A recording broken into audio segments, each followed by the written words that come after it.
முருகனை துதிக்க மந்திரங்கள் தெரியாது. முருகனை புகழ்ந்து பாட போற்றி பாட எனக்கு எந்த பாடல்களும் தெரியாது. அப்படி இருக்கும் பொழுது முருகப்பெருமான் என் முன்னால் எப்படி வந்து நிற்பார் என்று கேட்பவர்களா நீங்கள்? உங்களுக்காகவே ஒரு வழி இருக்கிறது. முருகப்பெருமானுக்கு மந்திரங்கள் தேவையில்லை, புகழ்ந்து பாடும் பாடல்களும் தேவையில்லை.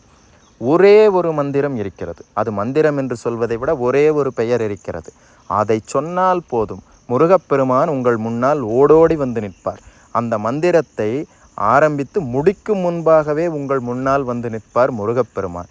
நீங்கள் மனதார முருகா என்று ஒரு முறை அழைத்தால் போதும், ஓடோடி வந்து நிற்பார் உங்கள் முன்னால்.